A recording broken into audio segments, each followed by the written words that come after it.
नमस्कार साथियों, जय हिंद। आप सभी का स्वागत है RLG स्टडी यूट्यूब चैनल में। आज की वीडियो में हम बात करने वाले हैं प्राचीन इतिहास के संदर्भ में।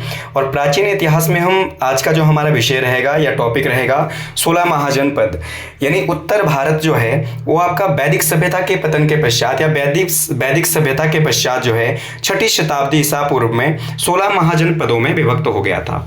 और 16 जो महाजनपद है इनमें बहुत सारे आपके महाजनपद ऐसे थे जो आपके ऋग्वैदिक उत्तर वैदिक काल में ही अस्तित्व में आ गए थे। तो आपके जो अगर हम ऋग्वैदिक काल की सभ्यता की बात करें तो ऋग्वेद काल की जो सभ्यता है वो ग्रामीण सभ्यता थी। और उसके पश्चात जो आपका उत्तर वैदिक काल आया, वो जो सभ्यता थी वो धीरे धीरे करके जो ग्रामीण सभ्यता से हटकर जो है वो नगरीय सभ्यता में परिवर्तित होने लग गई थी। और इसी के चलते जब ऋग्वैदिक सभ्यता का अंत हुआ तो 6ठी शताब्दी ईसा पूर्व में उत्तर भारत में लगभग जो आपका भारत है वो 16 आपके जो है बड़े बड़े राज्यों या फिर आपके महाजनपदों में विभक्त हो गया था। और इन जनपदों के बारे में हम आज की वीडियो में बात करने वाले हैं कि इन जनपदों की राजधानी कहाँ थी। और इनमें से जो आपका सबसे प्रमुख जो शक्तिशाली महाजनपद था वो था मगध। और तो मगध राज्य जो है, मगध साम्राज्य किस प्रकार से साम्राज्य के रूप में इसका आपका जो उत्थान हुआ और किस प्रकार से इसका विस्तार हुआ, इसके साथ ही इस वीडियो के अंदर हम बात करने वाले हैं मगध साम्राज्य के अंदर शासन करने वाले प्रमुख राजवंशों के बारे में। यानी चाहे वो आपका हर्यक वंश था, चाहे आपका नागवंश था, चाहे वो आपका नंद वंश था या फिर आपका जो है मौर्य वंश था। इसके साथ ही मौर्य काल की जो आपकी सामाजिक व्यवस्था थी, राजनीतिक व्यवस्था थी, मौर्य काल के प्रमुख शासक या अन्य जो शासक हैं उनके द्वारा कला और संस्कृति के विकास और योगदान के बारे में हम इस वीडियो के अंदर बात करने वाले हैं दोस्तों। तो इसमें जो फर्स्ट पार्ट रहेगा हमारा, उसमें हम आज बात करेंगे 16 महाजनपदों के बारे में और आपका जो है प्रमुख जो मगध के राजवंश है उनके बारे में बात करेंगे। तो दोस्तों बढ़ते हैं आगे, परंतु उससे पहले अगर आपने चैनल को लाइक नहीं किया है, चैनल को सब्सक्राइब नहीं किया है तो आप चैनल को लाइक कर लीजिएगा, सब्सक्राइब कर लीजिएगा, ताकि इस प्रकार से जो है इस प्रकार की जो आपके महत्वपूर्ण विषयों के संदर्भ में हम यहाँ पर लगातार चर्चा कर सकें। तो इसी के साथ आगे बढ़ते हैं दोस्तों। तो अगर हम महाजनपदों के उत्थान के बारे में बात करें तो महाजनपदों का उत्थान जो है इससे पहले, जैसे कि मैंने बताया आपको कि जो उत्तर भारत में वैदिक काल में, ऋग्वैदिक काल में आपका जो पूरे भारत की जो सभ्यता थी वो ग्रामीण सभ्यता थी। धीरे धीरे जो ऋग्वैदिक काल की ग्रामीण सभ्यता किसमें परिवर्तित हो जाती है, उत्तर वैदिक काल के अंदर वो नगरीय सभ्यता में परिवर्तित हो जाती है। और कुछ एक महाजनपदों का जो उत्थान है वो आपका उत्तर वैदिक काल में ही हो जाता है। परंतु जब तक 6ठी शताब्दी ईसा पूर्व की जो काल आता है तब तक जो उत्तर भारत में लगभग 16 जो छोटे छोटे महाजनपद है उनमें संपूर्ण भारत जो है स्थापित हो जाता है। छोटे छोटे जो आपके राज्य हैं अस्तित्व में आ जाते हैं। तो इन महाजनपदों की अगर बात करें तो इनमें जो पहला नाम है वो है आपका अंग महाजनपद का, क्योंकि ध्यान रखना जैन ग्रंथ भगवती सूत्र के अनुसार उत्तर भारत में 6ठी शताब्दी ईसा पूर्व में 16 महाजनपदों का उल्लेख मिलता है। तो ध्यान रखना जो आपकी 6ठी शताब्दी ईसा पूर्व में उत्तर भारत के 16 महाजनपदों का जो वर्णन है वो कहाँ पर आता है, जैन ग्रंथ भगवती सूत्र के अंदर जो है इसका उल्लेख किया गया है। तो इनमें पहला महाजनपद है दोस्तों अंग जो महाजनपद है इसकी राजधानी थी चंपा नगरी। कहाँ पर थी, चंपा नगरी। तो ध्यान रखना है चंपा नगरी किसकी राजधानी थी, अंग महाजनपद की।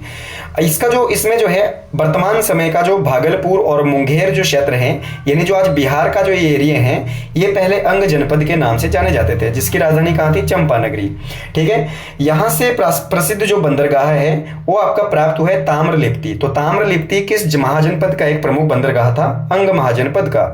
ठीक है, और यहाँ से जो ताम्रलिप्ति से जो व्यापार किया जाता था वो स्वर्ण भूमि के लिए स्वर्ण भूमि से व्यापार किया जाता है। स्वर्ण भूमि जो दोस्तों प्राचीन काल में स्वर्ण भूमि जो कहा जाता था वो बंगाल को कहा जाता था, या फिर आपका जो आज का जो इंडोनेशिया है या फिर आपका जो जकार्ता है, इस तरीके के जो आपके जो हिंद महासागर के साथ ही जो आपके छोटे छोटे जो आइलैंड है उन क्षेत्रों को आपके स्वर्ण भूमि के नाम से जाना जाता था। उनके साथ यहाँ से व्यापार किया जाता था। इस अंग जनपद को जो है अंग महाजनपद को बिंबिसार ने, जो मगध हर्यक वंश का जो शासक था बिंबिसार, उसने मगध में मिला लिया था अपने शासन काल के दौरान। तो ध्यान रखना अंग जनपद को किस एक मगध के शक्तिशाली शासक ने मगध साम्राज्य में विलय किया, तो किसने किया था दोस्तों, बिंबिसार के द्वारा। और यहाँ से प्रसिद्ध जो बंदरगाह है कौन सा मिला, ताम्रलिप्ति, जिससे स्वर्णगिरी से व्यापार किया जाता था। और इसकी राजधानी कहाँ थी दोस्तों, चंपा नगरी। ठीक है, तो ये था अंग जनपद के बारे में। दूसरे महाजनपद की अगर हम बात करें तो दूसरा जो महाजनपद है वो है आपका मुख्यतः मगध। कौन सा, मगध। तो मगध महाजनपद की बात करें तो ये 6ठी शताब्दी में सबसे शक्तिशाली 16 महाजनपदों में सबसे शक्तिशाली महाजनपद कौन सा था? मगध था। इसकी जो राजधानी थी दोस्तों, वो प्रारंभिक जो राजधानी थी इसकी, और राजगृह थी। कहां पर थी? राजगृह या फिर राजगीर भी जिसे कहा जाता था। वर्तमान का जो पटना और गया का जो क्षेत्र है, बिहार का जो पटना है और गया का जो क्षेत्र है, वो मगध साम्राज्य के अंतर्गत का भाग था। तो ये आपने बात ध्यान रख लेनी है। सबसे शक्तिशाली शासक आपका जो साम्राज्य था, जनपद था, वो मगध था। ठीक है, तो मगध की अगर हम शक्ति विस्तार के बारे में बात करें तो ये लगभग 200 वर्षों तक जो है सबसे शक्तिशाली जनपद रहा था। ठीक है, लगभग 6ठी शताब्दी के चलते ही 6ठी शताब्दी के आपके जो है दौरान ही जो है मगध साम्राज्य के आपके प्रमुख जो आपके महत्वाकांक्षी शासक थे, जिसमें चाहे बिंबिसार का नाम हो, चाहे अजात शत्रु का नाम हो, चाहे उदयन का नाम हो, चाहे फिर आपका कालाशोक या फिर आपका जो है नंद महापद्म नंद का नाम हो, इन सभी शासकों ने मगध साम्राज्य के उत्थान और विस्तार में महत्वपूर्ण योगदान दिया और लगभग सभी मैक्सिमम 16 के 16 महाजनपदों को मगध साम्राज्य में विलय कर लिया था। और इसी कारण से मगध साम्राज्य की जो शक्ति है वो आपकी काफी ज्यादा सुदृढ़ हो पाई थी। तो ये था मगध साम्राज्य के बारे में। इसके अलावा हम इसके बारे में अलग से आगे बात करेंगे। इस यहाँ पर शासन करने वाले प्रमुख राजवंश कौन कौन से थे और उसके प्रमुख शासक कौन कौन से थे। इसके अलावा अगर हम आगे बात करें थर्ड महाजनपद के बारे में, तो तीसरा जो महाजनपद था वो था बज्जी। तो बज्जी महाजनपद की अगर बात करें तो इसकी राजधानी थी दोस्तों वैशाली। कहां पर थी? वैशाली। और इसी वैशाली में आपका ध्यान रखना स्वामी महावीर का जन्म हुआ था, वैशाली के कुंडल ग्राम में। तो ये भी आपने बात ध्यान रख लेना है। क्लियर? ये जो आपका जनपद था वैशाली जनपद, ये 8 छोटे छोटे गणराज्यों से मिलकर बनता था। ठीक है, इसके अंदर 8 छोटे छोटे गणराज्य थे। तो ध्यान रखना कि कौन सा एक गणतंत्र जो है कहां किस एक जनपद में गणतंत्री व्यवस्था थी, तो आपका पहला नंबर है वैशाली का। तो इसके छोटे छोटे 8 कबीले थे। इनमें जैसे सबसे जो प्रमुख कबीले थे, जैसे वैशाली के लिच्छवी, वैशाली का लिच्छवी आपका जो है आपका गणराज्य था। कुंडल ग्राम के ज्ञांत्रिक या जंत्रिका कबीला था, या मिथिला का आपका विदेह। ये तीनों के तीनों जो कबीले थे वो आपके बज्जी जनपद के अंदर आते थे। और इनमें से सबसे शक्तिशाली कौन सा था दोस्तों? लिच्छवी। और शायद अगर आपने जैन धर्म और बौद्ध धर्म के बारे में डिटेल से स्टडी किया है तो आपको पता चल जाएगा वहां पर कि जो लिच्छवी गणराज्य था, यहाँ का जो महान शासक था वो था चेटक। कौन था दोस्तों? चेटक। और चेटक की जो बहन थी त्रिशला, उसका जो विवाह हुआ था वो आपके जो स्वामी महावीर के जो पिता थे सिद्धार्थ, उनके साथ जो है इनका विवाह हुआ था। और इसी जो त्रिशला से उत्पन्न, इसी त्रिशला के गर्भ से पैदा हुए थे स्वामी महावीर। तो ये लिच्छवी गणराज्य से संबंधित थी। इसके अलावा अगर हम नेक्स्ट बात करें आपका जो है बज्जी के बारे में, तो बज्जी जो जनपद है, महात्मा बुद्ध और महावीर स्वामी ने वैशाली का दौरा किया था, यात्रा की थी। तो ये भी आपने इनके बारे में ध्यान रख लेना है। कौन सा ऐसा गणराज्य था जिसकी जो यात्रा है वो आपकी किसने की थी? बुद्ध और महावीर ने की थी। तो हो जाएगा आपका बज्जी। तो इसके अलावा नेक्स्ट अगर महाजनपद की अगर बात करें तो उसमें है काशी। कौन सा? काशी। तो काशी की जो राजधानी थी वो थी बनारस। ठीक है, राजधानी कहाँ थी दोस्तों? बनारस। बनारस यानी उत्तर प्रदेश का जो बनारस है, वाराणसी है, वहां का जो क्षेत्र है वो आपका काशी की राजधानी हुआ करती थी।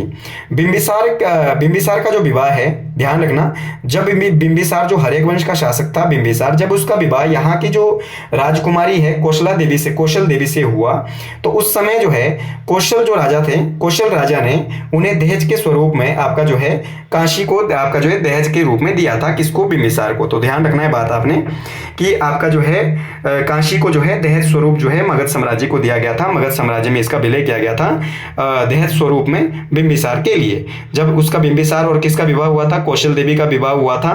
तो आपका जो कौशल जनपद के जो राजा थे उन्होंने क्या किया था? आपका काशी को दहेज स्वरूप में किसको दिया था? बिंबिसार को प्रदान किया था। तो ये भी आपने बात ध्यान रख लेनी है। इसके अलावा नेक्स्ट जनपद की अगर बात करें, अगला जनपद है आपका कौशल।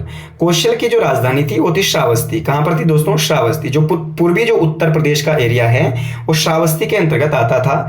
और इसका जो सबसे विख्यात नगर था दोस्तों वो थे आपका साकेत। साकेत यानी आज का अयोध्या। तो अयोध्या का जो प्राचीन नाम था वो था साकेत। तो ये भी कई बार एग्जाम के अंदर पूछा जाता है कि अयोध्या का पुराना नाम क्या था? तो साकेत यानी अवध से भी पहले उसका नाम क्या था? साकेत। ठीक है, जिसका उल्लेख हमारे जो आपके महाकाव्य रामायण रामायण है, रामायण के अंदर भी मिलता है। ठीक है, तो कौशल जनपद की अगर हम बात करें तो कौशल जनपद का सबसे महान जो राजा था वो था प्रसेनजीत। ठीक है, कौन था दोस्तों? प्रसेनजीत, जो महात्मा बुद्ध का समकालीन शासक था। समकालीन का मतलब होता है सेम टाइम में। ठीक है, जब महात्मा बुद्ध का अस्तित्व था 6ठी शताब्दी ईस्वी पूर्व में, जब महात्मा बुद्ध जो है आपके यहाँ पर जो है इनका दौर था, तो ऐसे समय में कौशल का जो राजा था वो कौन था? प्रसेनजीत। ठीक है, तो ये भी आपने बात ध्यान रख लेना है। इसके बाद कौशल की अगर बात करें तो कौशल जनपद को मगध में जो विलय किया था वो किसने किया था? बिंबिसार के पुत्र अजातशत्रु के द्वारा इसको विलय किया गया था। तो ये भी आपने ध्यान रख लेना। नेक्स्ट जो जनपद है आपका 6ठे नंबर का वो है मल्ल। कौन सा जनपद है दोस्तों? मल्ल जनपद। तो मल्ल जनपद की बात करें तो इसकी 2 राजधानियां थी, एक तो थी कुशीनगर और दूसरी थी पावापुरी। ठीक है, और ये जो दोनों की दोनों राजधानियां हैं 2 महापुरुषों के महापरिनिर्वाण से संबंधित है। कुशीनगर में महापरिनिर्वाण हुआ था महात्मा बुद्ध का आपका जो है, और पावापुरी में किसका महापरिनिर्वाण हुआ था? स्वामी महावीर का। ठीक है, तो कुशीनगर में किसका देहांत हुआ था दोस्तों? आपका महात्मा बुद्ध का। और जो पावापुरी है, पावापुरी में किसका निधन हुआ था? स्वामी महावीर का। तो ये दोनों की दोनों राजधानियां किसकी थी? मल्ल जनपद की थी। इसे अजातशत्रु के द्वारा मगध में विलय किया गया था। तो अजातशत्रु जो हर्यक वंश के और बिंबिसार के जो पुत्र थे उसके द्वारा जो है आपका मल्ल जनपद को मगध साम्राज्य में मिलाया गया था। तो ये आपने ध्यान रख लेना, मल्ल जनपद, कौशल जनपद और काशी, कौशल और आपका बज्जी और अंग जनपद के बारे में हमने बात करी है। ठीक है, तो इसके अलावा अगर आपने चैनल को लाइक नहीं किया है, सब्सक्राइब नहीं किया है, तो दोस्तों चैनल को लाइक कर लीजिएगा, सब्सक्राइब कर लीजिएगा और वीडियो को ज़्यादा से ज़्यादा शेयर कर लीजिएगा। इसके अलावा नेक्स्ट अगर हम बात करें इसमें नेक्स्ट जनपद की, तो 7वां जो जनपद है हमारे पास वो है वत्स जनपद। कौन सा? वत्स। इसकी जो राजधानी थी कौशाम्बी। कौशाम्बी इसकी राजधानी थी दोस्तों। महात्मा बुद्ध ने, कहा जाता है कि महात्मा बुद्ध ने यहाँ की यात्रा की थी तथा यहाँ पर एक, जब इन्होंने महात्मा बुद्ध ने यहाँ की यात्रा की थी तो यहाँ पर एक मठ है दोस्तों, गोसित राम। ठीक है, कौन सा? गोसित राम या गोसिता राम। ठीक है, तो इस मठ में महात्मा बुद्ध यहाँ पर ठहरे थे, उन्होंने अपना स्टे किया था। ठीक है, तो ये भी आपने बात ध्यान रख लेनी है। और वत्स जनपद का जो प्रमुख शासक था वो था उदयन। एक तो दोस्तों उदयन था आपका अजातशत्रु का उत्तराधिकारी। कौन था? अजातशत्रु का उत्तराधिकारी और मगध का शासक और हर्यक वंश का शासक था। यह है उदयन। कौन है? उदयन। ठीक है, तो यहाँ का जो प्रसिद्ध राजा था वो कौन था? उदयन। तथा ये भी महात्मा बुद्ध का समकालीन था। तो ये भी आपने बात ध्यान रख लेनी है। ये हमने किसके बारे में बात करी? आपकी वत्स जनपद के बारे में। नेक्स्ट अगर हम बात करें कुरु जनपद के बारे में तो महाभारत में इसका उल्लेख आता है। कुरु जनपद की राजधानी थी इंद्रप्रस्थ और दिल्ली के मेरठ का जो क्षेत्र है, वर्तमान का दिल्ली का जो मेरठ का एरिया है वो इसके अंतर्गत आता था। ठीक है, और इसका जो उल्लेख है महाभारत ग्रंथ महाकाव्य में इसका उल्लेख आता है दोस्तों। ठीक है, इसके अलावा 9वां अगर जनपद की बात करें तो पांचाल जो जनपद था इसकी राजधानी 2 राजधानियां थी। उत्तरी पांचाल की राजधानी थी अहिच्छत्र और दक्षिणी पांचाल की राजधानी थी कामपिल्य। ठीक है, ये जो आपका पांचाल है इसका उल्लेख भी क्या है आपका, किस में आता है? महाभारत में आता है। तो महाभारत काल में यहाँ का जो राजा था वो था द्रुपद। कौन था? राजा द्रुपद, यानी द्रौपदी का पिताजी। ठीक है, तो इसके अलावा अगर हम नेक्स्ट जनपद की बात करें तो अगला था आपका अवंती। अवंती जो है इसकी भी 2 राजधानियां थी दोस्तों। एक उत्तरी अवंती की राजधानी थी उज्जैन और दक्षिणी अवंती की राजधानी थी माहिष्मती। ठीक है, तो ये इसके बारे में आपने ध्यान रखना है अवंती के बारे में। तो उज्जैन और माहिष्मती किसकी जो है राजधानी थी? वो थी अवंती की। और पांचाल की जो राजधानी थी अहिच्छत्र और कामपिल्य। जबकि कुरु जनपद की राजधानी कहाँ थी? इंद्रप्रस्थ। और वत्स की राजधानी जो थी वो कहाँ थी? कौशाम्बी। तो ये हमने बात करा प्रमुख जो है महाजनपदों के बारे में। नेक्स्ट अगर हम इसमें बात करें दोस्तों तो शूरसेन जनपद। कौन सा जनपद? शूरसेन। तो शूरसेन जनपद की जो राजधानी थी वो कहाँ पर थी? मथुरा। मथुरा जो आपका उत्तर प्रदेश में पड़ता है, इसका उल्लेख भी आपका जो है महाभारत महाकाव्य में किया गया है। यहाँ का जो राजा था, प्रसिद्ध जो राजा था अवंती पुत्र, ये आपका महात्मा बुद्ध का शिष्य था। तो ध्यान रखना किस एक जनपद का जो राजा था, किस एक महाजनपद का जो प्रमुख शासक महात्मा बुद्ध के शिष्य थे। ठीक है दोस्तों, अनुयायी तो बहुत सारे थे, ठीक है, परंतु शिष्य की अगर बात हुई तो कौन है आपका? शूरसेन जनपद के राजा अवंती पुत्र। ठीक है, और इसकी जो राजधानी थी कहां पर थी? मथुरा के अंदर। इसके अलावा अगर हम नेक्स्ट जनपद की बात करें तो मत्स्य जनपद। तो मत्स्य जनपद की राजधानी विराटनगर, यानी वर्तमान का जो जयपुर और राजस्थान का जो क्षेत्र है वह पहले मत्स्य जनपद के नाम से जाना जाता था। तो इसकी राजधानी कहां थी? विराटनगर। और दोस्तों महाभारत ग्रंथ के अनुसार, महाभारत महाकाव्य के अनुसार पांडवों ने जो 1 वर्ष का जो अज्ञातवास है वो व्यतीत किया था इसी विराटनगर में आपका जो है गुप्त रूप से रह करके। और पांडवों ने जो 12 वर्ष का वनवास व्यतीत किया था वो किया था आपका हिमाचल प्रदेश का जो महासू क्षेत्र, वर्तमान का जो कुल्लू वाला एरिया है, वहां पर आपका जो है व्यतीत किया था 12 वर्षों का वनवास। अगला जो जनपद है वो है आपका चेदी जनपद। कौन सा? चेदी। ठीक है, तो चेदी जनपद की राजधानी थी सुक्तिमती। कहां पर थी? सुक्तिमती। और महाभारत काल में इस जो जनपद के जो शासक थे चेदी नरेश शिशुपाल। ठीक है, तो ये भी आपने बात ध्यान रख लेना है। इस जनपद का जो उल्लेख है ऋग्वेद के अंदर किया गया है दोस्तों। किसका? चेदी जनपद का उल्लेख ऋग्वेद के अंदर मिलता है। इसके अलावा नेक्स्ट जो जनपद है आपका अशमक। अशमक की अगर बात करें तो इसकी राजधानी थी पोटली या पोतली। ठीक है, या पाटेन। ठीक है, ये इसकी राजधानी थी।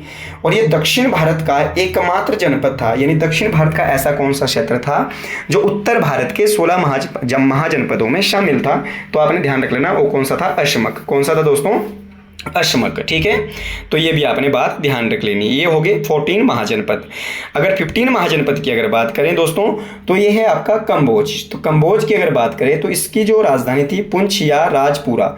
ठीक है, ये इसकी राजधानी थी। और ये जो जनपद था ये कृषकों, चरवाहों, व्यापारियों और योद्धाओं का एक संघ यहाँ पर रहा करता था। ठीक है, ये इन चीज़ों के लिए प्रसिद्ध था। योद्धाओं के लिए, व्यापारियों ने ट्रेड के लिए, ट्रेडमैन्स के लिए, चरवाहों के लिए, गडरियों के लिए, और कृषकों के लिए ये जो आपका जनपद है प्रसिद्ध आपका था। ठीक है, दूसरी बात ये है कि यहाँ से जो है आपके घोड़े की उत्कृष्ट नस्ल के लिए भी ये जाना जाता था, यानी घोड़े की जो उत्कृष्ट नस्ल है उसके लिए भी ये जाना जाता। जिस प्रकार से हिमाचल प्रदेश का जो लवी मेला है दोस्तों, लवी मेले में मुख्यतः लवी मेला पशुओं का मेला है, हिमाचल प्रदेश का सबसे प्राचीन मेला है।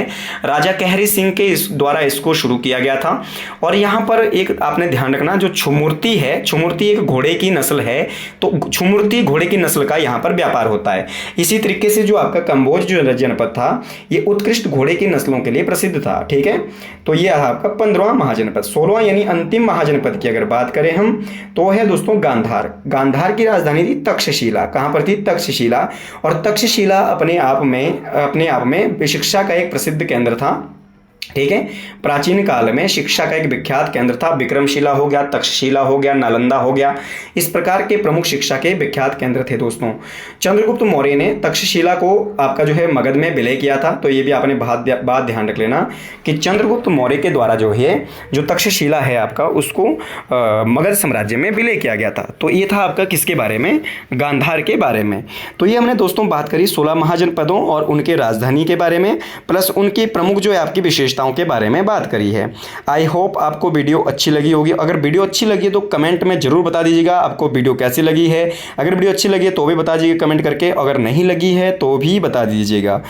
इसी के साथ अगर हम आगे बात करें मगध के बारे में, तो अगर हम बात करें मगध के साम्राज्य का, मगध का साम्राज्य के रूप में अस्तित्व में आना या फिर मगध का एक शक्तिशाली राज्य के रूप में उत्थान किस प्रकार से हुआ। ठीक है दोस्तों, क्योंकि उत्तर भारत में 16 महाजनपद थे जिनमें से मगध भी एक था। तो ऐसे क्या कारण थे कि मगध ही आपका जो है काफ़ी ज़्यादा शक्तिशाली के रूप में उभर कर सामने आया, अन्य महाजनपद क्यों नहीं? तो इसके पीछे 2-4 कारण हैं दोस्तों। वैसे तो बहुत सारे कारण हैं, परंतु मुख्यतः जो कारण माने जाते हैं उसके लिए सबसे पहले कारण है कि आपका जो है महत्वपूर्ण भौगोलिक स्थिति के कारण, जो आपकी इंपॉर्टेंट जो ज्योग्राफिकल जो कंडीशन है इस क्षेत्र की, वो काफ़ी ज़्यादा विशिष्ट और सुदृढ़ थी।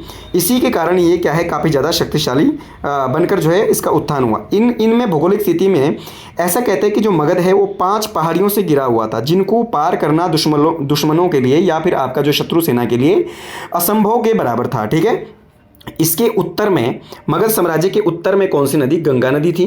दक्षिण में विंध्याचल पर्वत था, पूर्व में चंपा नदी और पश्चिम में सोन नदी था। सोन नदी का विस्तार था। इसी कारण से आपका जो है चारों तरफ से काफ़ी ज़्यादा उपजाऊ, संपन्न और आपका जो है काफ़ी ज़्यादा जो है आपका जो है सुदृढ़ जो है एरिया था। और इसी कारण से मगध के उत्थान के मगध जो है एक साम्राज्य के रूप में उभर कर सामने आता है 6ठी शताब्दी ईसा पूर्व में। ठीक है, दूसरे महत्वपूर्ण कारण ये था कि यहाँ के जो शासक है उनका जो है काफ़ी ज़्यादा योगदान रहा मगध के प्रचार और प्रसार में। इनमें चाहे हम बिंबिसार की बात करें, इनमें चाहे हम बात करें अजातशत्रु की, चाहे महापद्मनंद की बात करें, या फिर आपका चंद्रगुप्त मौर्य, बिंदुसार या अशोक जैसे शासकों ने इस मगध साम्राज्य को काफ़ी ज़्यादा प्रचारित प्रसारित किया और काफ़ी ज़्यादा सुदृढ़ और शक्तिशाली बनाने में सहयोग किया।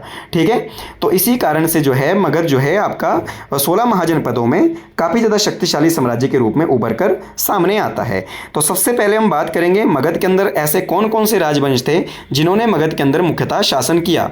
तो उन राजवंशों में सबसे पहले अगर हम बात करें मगध के प्रमुख राजवंश की कौन कौन से वंशों ने मगध के अंदर शासन किया, तो सबसे पहला नाम है दोस्तों किसका, हर्यक वंश का। किसका नाम है, हर्यक वंश का। हर्यक वंश जो था ये 544 से लेकर 412 ईसा पूर्व तक जो है अस्तित्व में रहा।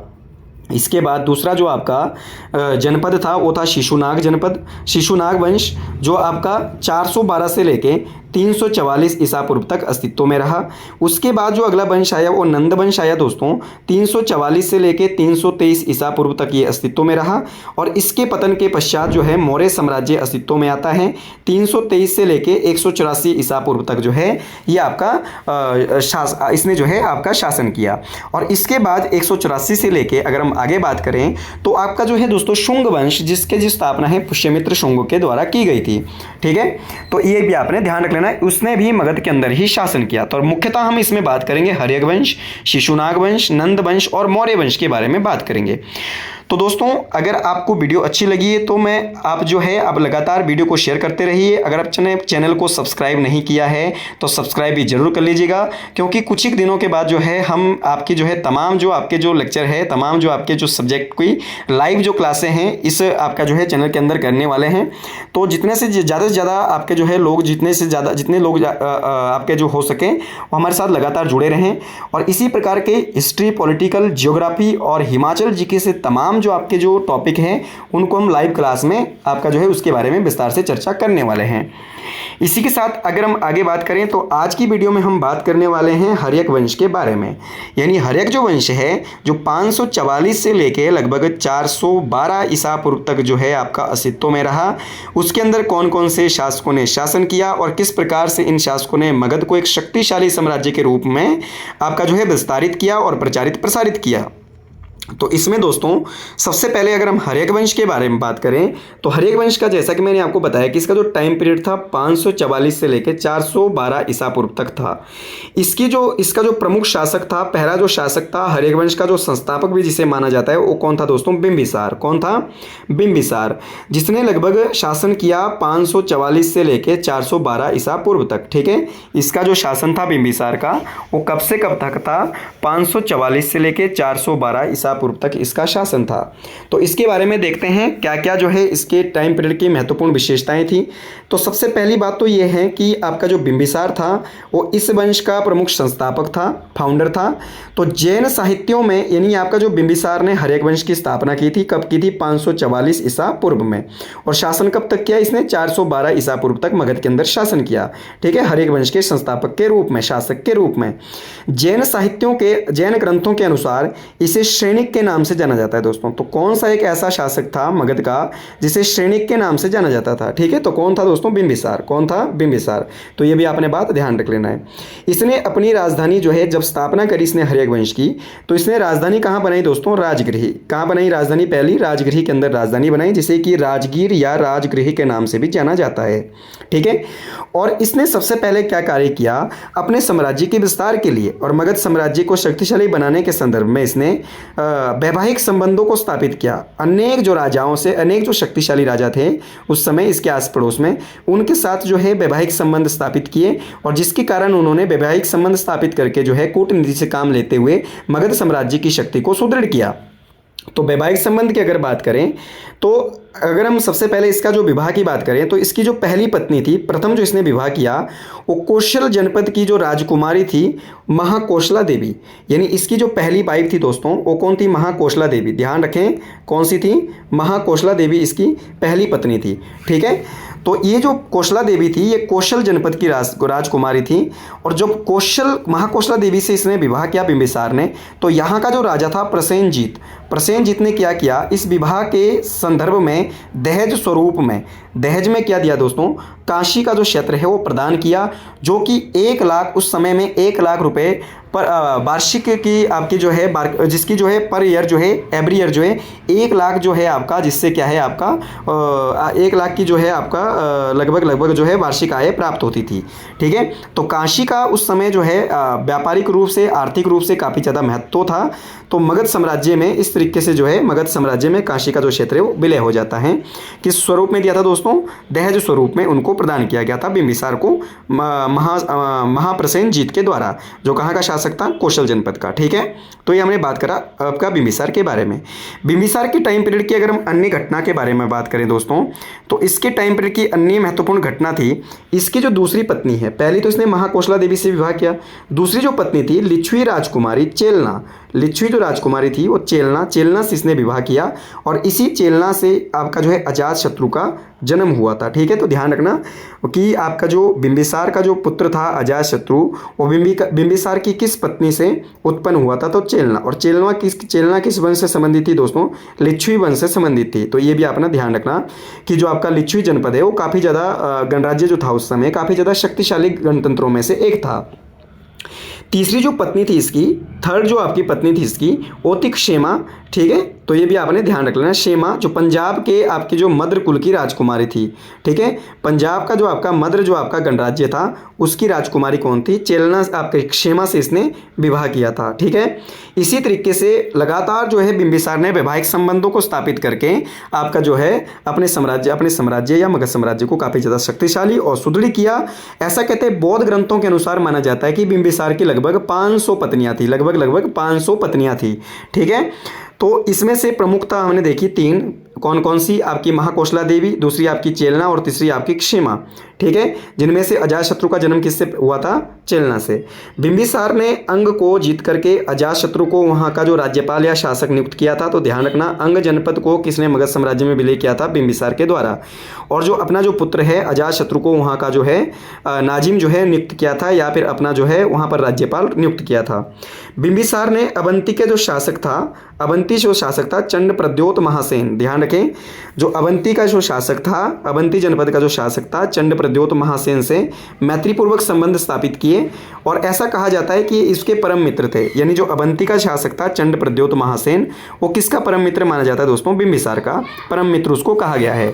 और इसी जो आपका चंड प्रद्योत महासेन था, जब ये आपका जो है काफ़ी ज़्यादा रोगग्रस्त था, यानी जो बीमार अवस्था में था, तो आपका जो आपका बिंबिसार था, बिंबिसार ने अपना जो राजवैद्य है जीवक, तो ध्यान रखना जीवक किसका राजवैद्य था दोस्तों, बिंबिसार का, उसे उसके उपचार के लिए जो है वो आपका चंड प्रद्योत महासेन की सेवा में उपस्थित किया था या फिर भेजा था।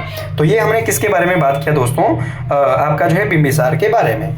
तो आई होप आपको वीडियो पसंद आई होगी। तो लगातार अगर आपको वीडियो पसंद आई है तो चैनल को लाइक कर लीजिएगा, सब्सक्राइब कर लीजिएगा, क्योंकि ऑल कॉम्पिटिटिव एग्जाम के लिए जो वीडियो है काफ़ी ज़्यादा इंपॉर्टेंट रहने वाला है और काफ़ी ज़्यादा वैल्यूएबल रहने वाला है, चाहे वो एग्जाम सेंटर का है, चाहे वो एग्जाम स्टेट का है। इसी के साथ दोस्तों अगर हम आगे बात करें कि आपका जो है आगे अगर हम बात करें किसके बारे में, अजातशत्रु के बारे में, तो जो अजातशत्रु था सबसे पहले हम बात करेंगे जो बिंबिसार था। तो बिंबिसार का जो पुत्र था वो अजातशत्रु था, जैसा कि मैं आपको पहले ही बता चुका हूं। तो जो बिंबिसार था, बिंबिसार का महात्मा बुद्ध का समकालीन था। तो ये भी आपने ध्यान रख लेना, जो महात्मा बुद्ध थे उसका समकालीन शासक मगध का कौन था, तो वो था आपका बिंबिसार। ठीक है, और इसका जो पुत्र था अजातशत्रु ने 492 ईसा पूर्व में बिंबिसार की हत्या करके, अपने पिता की हत्या करके मगध साम्राज्य की जो गद्दी है वो आपकी हत्या ली थी और मगध साम्राज्य का शासक बन बैठा था, कौन, आपका अजातशत्रु। सो नेक्स्ट अगर हम बात करें अजातशत्रु के बारे में, तो अजात जो शत्रु था ये बिंबिसार का उत्तराधिकारी था। ठीक है, अजात जो शत्रु था वो बिंबिसार, तो जो बिंबिसार है, बिंबिसार का उत्तराधिकारी अजातशत्रु था, जिसने कि 492 से लेकर 460 ईसा पूर्व तक शासन किया। ठीक है, तो इसके अलावा ये जो अजातशत्रु था, अजातशत्रु को सबसे पहले हम देखेंगे कि इसे किस नाम से जाना जाता था। तो दोस्तों इतिहास में इसे कुणिक के नाम से जाना गया है। किस नाम से, कुणिक के नाम से जाना गया है। ठीक है, जैन धर्म का ये उपासक था, इसने जैन धर्म को अपनाया था, जैन धर्म का ये फॉलोवर था, जैन धर्म को इसने प्रचारित प्रसारित काफ़ी ज़्यादा किया। और कौशल जो राजा था, कौशल जो जनपद था प्रसेनजीत, उससे लगातार इसका संघर्ष चलता रहा, क्योंकि संघर्ष का मुख्य कारण क्या था, काशी। क्या था, काशी। क्योंकि काशी जो है वो महाप्रसेनजीत के द्वारा, इसके जो पिता थे, बिंबिसार के जो पिता थे, सॉरी आपका अजातशत्रु के जो पिता थे बिंबिसार, उसे दहेज स्वरूप प्रदान किया गया था। जैसे ही अजातशत्रु ने अपने पिता बिंबिसार की हत्या की, तो उसी के चलते इन्होंने काशी की जो है वापस मांग करना शुरू कर दी थी, परंतु काशी को लौटाने से अजातशत्रु ने मना कर दिया, इनकार कर दिया था। और इसी कारण से दोनों के बीच में, प्रसेनजीत और अजातशत्रु के बीच में लगातार संघर्ष चलता रहा। ठीक है, हालांकि बाद में दोनों में क्या हो जाता है, समझौता हो जाता है। ठीक है, अजातशत्रु का जो प्रमुख मंत्री था दोस्तों, वो था वस्कार। कौन था दोस्तों, वस्कार। तो ध्यान रखना, वस्कार इसका प्रमुख मंत्री था। ठीक है, किसका, आपका जो है अजातशत्रु का।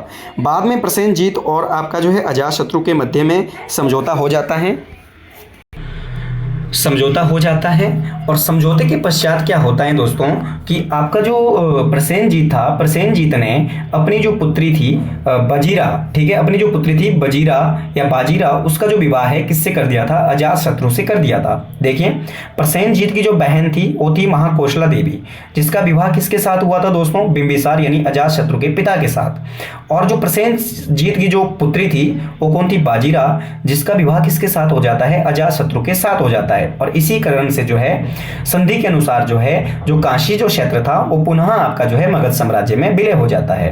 ठीक है, तो ये हमने किसके बारे में बात करी, अजातशत्रु के बारे में बात करी।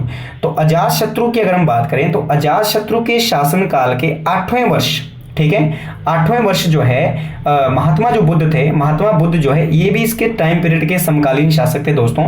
अजातशत्रु के शासनकाल के 8वें वर्ष जो है महात्मा बुद्ध का महापरिनिर्वाण हो जाता है कुशीनगर के अंदर। ठीक है, तो ये भी आपने बात ध्यान रख लेना है।